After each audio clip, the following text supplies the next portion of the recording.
Đây là lần đầu tiên mình đánh vòng này luôn, để xem như thế nào. Mà cái này độ khó có 1 sao, không dễ. Ô, con chó mà lần đầu tiên gặp.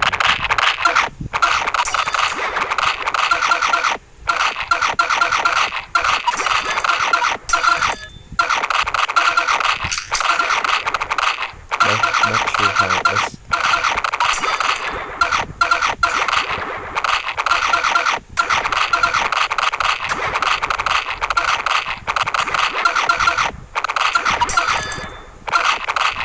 Mình sẽ triệu hồi, mình sẽ nâng cấp hết lên level 8 để cho video nó dài hơn một xíu.